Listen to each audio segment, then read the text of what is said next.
안녕하세요. 오늘은 성 마르코 국립박물관을 방문해 보겠습니다.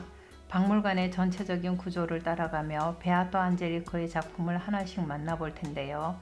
두 번에 걸쳐서 1층과 2층으로 나누어 살펴보겠습니다. 바사리는 이 수도원을 두고 이탈리아에서 가장 편안하고 아늑하고 포근한 수도원이라고 했습니다. 수도원에 들어서면 가장 먼저 만나는 공간은 키오스트로 디 산타 안토니노, 즉 성 안토니노의 뜰입니다. 안토니노 성인에 대해서는 성 마르코 대성당 영상물을 참고하시기 바랍니다.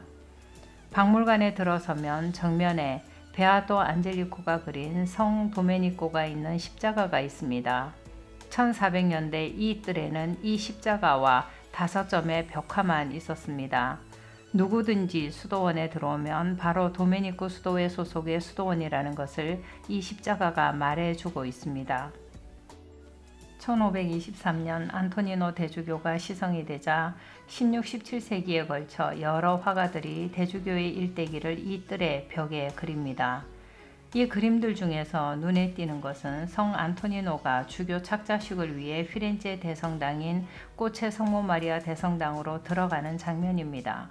1446년 당시 대성당의 모습을 알 수 있는 역사적인 기록이자 성인이 맨발로 걸어 들어가는 것을 통해 그분의 성덕을 엿볼 수 있는 장면이기도 합니다. 콧대 높은 피렌체 시민들의 사랑을 받은 이유가 여기에 있다고 하겠습니다. 그림들 사이에는 도메니코 수도회 출신의 고위 성직자와 성인들이 있습니다. 수도원의 단면 도중 오른쪽에 있는 것은 2층 수도원입니다. 1400년대 수도자들이 기거하던 방들인데 2층에 보이는 작은 창문들이 바로 그 방들입니다. 44개가 되는 이 방들에 안젤리코가 프라 바르톨로메오와 함께 그린 벽화가 있습니다. 또 시대를 거치면서 여러 차례에 걸쳐서 대성당의 모습이 바뀌는 과정에서 아치형의 장식과 창문이 저렇게 엇박자가 나기도 했습니다. 로스피치오는 손님을 맞이하던 방이었습니다. 지금은 안젤리코의 작품을 전시하는 공간이 되었습니다. 들어오자마자 바로 오른쪽에 성 마르코의 제단화가 있습니다. 바로 옆에 성 마르코 대성당의 제단화로 코시모 국부가 의뢰한 그림 중에 가장 중요한 것이었습니다. 1437년 역시 코시모 국부의 요청으로 미켈로쪼가 리모델링한 성 마르코 대성당은 당시로서는 혁신적인 건축물이었고 거기에 합당한 예술적으로도 신선한 작품이었습니다. 치마사로 불리는 꼭대기가 삼각형 형태의 고딕 양식이 아니라 사각형의 르네상스적이고 근대적인 형태에다 아기를 안은 성모의 양옆에 있는 성인들이 마치 대화를 하는 듯합니다.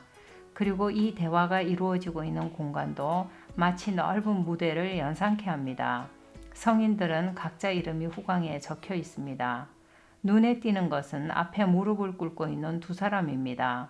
코스마와 다미아노인데요. 코시모 국부의 주보 성인이죠. 한 분은 성모자를 쳐다보고 있고 다른 한 분은 관객을 바라보며 이 거룩한 대화로 초대하고 있습니다. 작품의 밑에는 작은 십자가가 얹혀 있는 듯합니다.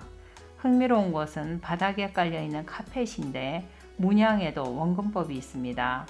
배경이 되고 있는 정원 풍경은 마사초가 브랑카치 경당에 그린 그림에서 영감을 얻었다고 합니다. 그 옆에는 순교자 성 베드로의 세폭짜리 그림이 있습니다. 작품 속에 등장하는 순교자 성 베드로는 1205년 베로나에서 태어나 도메니코 수도회 소속의 수사가 되어 1244년에 피렌체 산타마리아 노벨라 성당을 중심으로 설교합니다. 이후 밀라노를 거쳐 코모로 가는 길에 세베소에서 난 모양의 칼에 맞아 암살을 당합니다.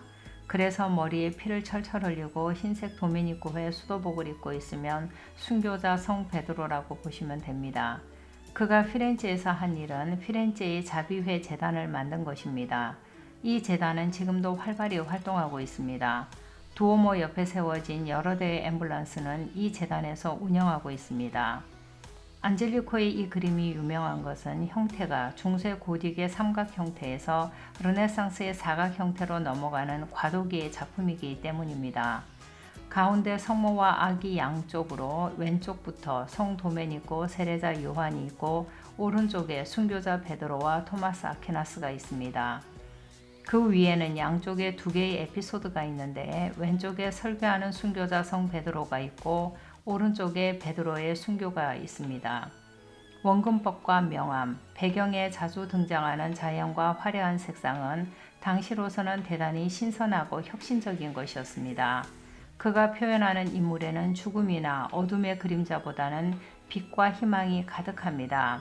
예술적 인상주의와 신 토마스 아퀴나스의 철학이 담겨 있다고 하겠습니다. 이 그림 옆에는 안젤리코의 최후의 심판이 있습니다. 그림의 형태로 봐서 합창대석의 꼭대기 부분을 장식한 것으로 추정됩니다. 여기에서도 원근법 구도가 등장하는데 아래 무덤 뚜껑이 그것을 말해주고 있습니다. 열린 무덤에서 나온 영혼들은 오른쪽 지옥으로 끌려가는 영혼과 왼쪽에 천상으로 들어가는 영혼으로 갈립니다. 지옥은 사지가 절단되고 기름솥에 삶히고 진수성찬을 차려놓고 팔다리를 모두 묶어놓고 있습니다. 전체적으로 불벼락을 맞고 있습니다.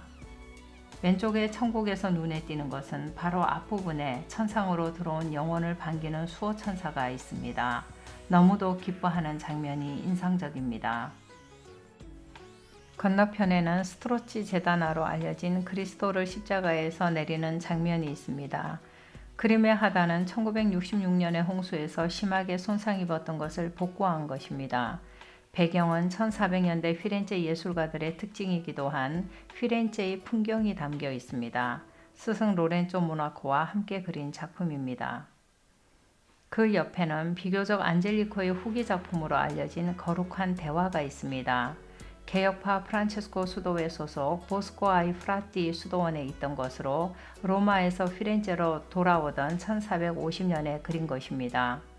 프란치스코 회의 요청으로 그린 만큼 그림의 왼쪽에 톨로사의 성 루도비코와 성 프란체스코, 파도바의 성 안토니오가 있습니다. 오른쪽에는 코스마와 다미아노 그리고 순교자 베드로입니다. 이 방을 나오다가 오른쪽에 가장 큰 작품이면서 이 방에서 꼭 감상해야 할 작품인 리나이올리 감실이 있습니다. 이탈리아어 리노는 아마를 말하는 것이므로 옷감 아마길드에서 안젤리코에게 의뢰하여 그린 작품임을 알 수 있습니다.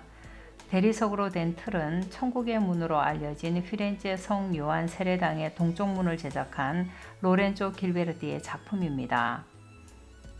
이 제단화는 날개형으로 제작되었는데 양쪽 날개의 안과 밖에 4명의 성인이 있습니다.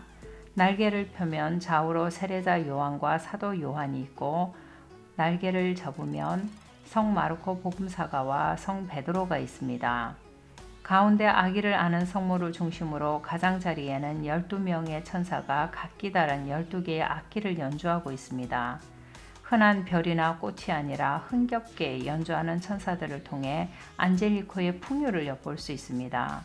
저는 개인적으로 안젤리코는 수도자라는 신분을 떠나 참 멋진 사람이라는 생각을 해봅니다.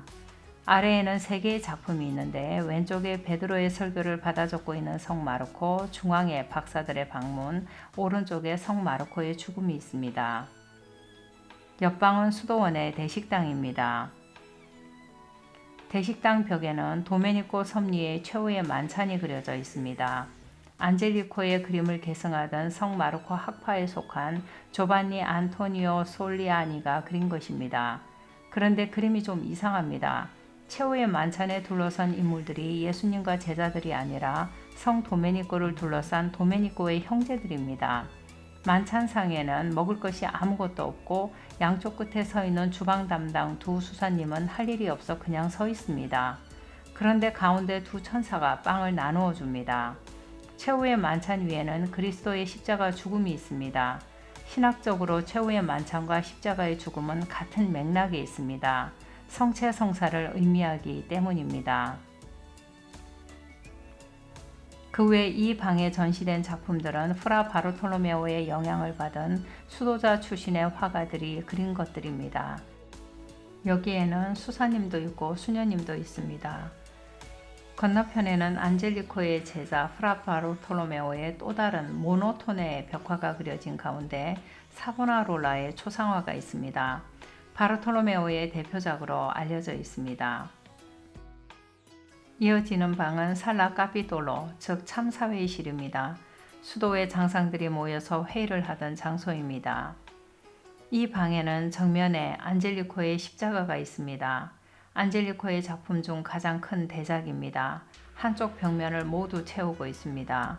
가운데 십자가 위에는 그리스도의 죄명이 적혀 있는데 이상하게 인리라고만 적혀 있지 않고 모두 풀어서 새 언어로 적고 있습니다.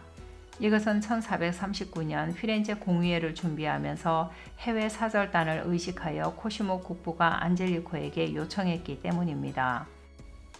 대부분 십자가 밑에는 해골이 있고 위에는 전설에 새로 알려진 펠리칸이 새끼들과 함께 있습니다. 아래의 해골은 죽음을 상징하기에 십자가를 통해 죽음을 이긴 것을 의미하고 위의 펠리칸은 부활을 상징합니다. 십자가의 양쪽에는 예수님 오른쪽에 회개하는 도둑, 왼쪽에 회개하지 않는 도둑이 있고 그 아래에는 피렌체와 메디치 가문 그리고 도메니코 수도회와 연관이 있는 16명의 성인들이 자리를 채우고 있습니다. 전체 그림의 하단에는 도메니코 수도회의 설립자인 성 도메니코를 중심으로 양쪽에 도메니코 수도회 출신의 성인과 복자 16명이 나무 넝쿨 같은 것으로 연결되어 있습니다. 이 방에는 그림 외에도 아주 유명한 종이 하나 있습니다. 종의 이름은 울보입니다. 사보나롤라의 추종자들을 울보들이라고 부른 것처럼 이 종 역시 사보나롤라와 연관되어 있기 때문입니다. 성 마르코 대성당의 종으로 도나텔로가 만들었던 것인데 사보나롤라가 잡히던 1498년 4월 8일 화난 사람들이라는 뜻의 아라비아 띠들과 메디치를 추종하던 팔레스키들이 성 마르코 수도원을 포위했고 대성당의 종은 다급하게 긴급 상황을 알립니다. 그러나 사보나롤라는 체포되고 5월 23일 시노리아 광장에서 화형에 처해집니다. 사건이 마무리되고 허무하게 울린 종은 종로에서 내려져 미켈란젤로 광장이 있는 멀리 산살바토레 성당으로 유배형에 처해집니다. 후에 명예를 회복하여 원래의 자리인 성마르코 수도원으로 돌아오지만 여전히 종로에 걸리지는 못한 채 이 자리에 있습니다. 수도원의 1층 출구 쪽에 있는 작은 식당에는 도메니코 기를란다이오의 최후의 만찬이 있습니다. 흔히 배신의 아이콘인 고양이가 있는 최후의 만찬으로도 알려져 있습니다. 배신자 유다 뒤에 있습니다. 만찬상 위에 유난히 많은 체리는 선홍색으로 인해 그리스도의 순환을 상징하고 배경에 등장하는 새들은 부활을 상징합니다. 성 마르코 국립박물관의 2층 옛날 수도자들의 사적인 공간은 다음 영상에서 뵙겠습니다.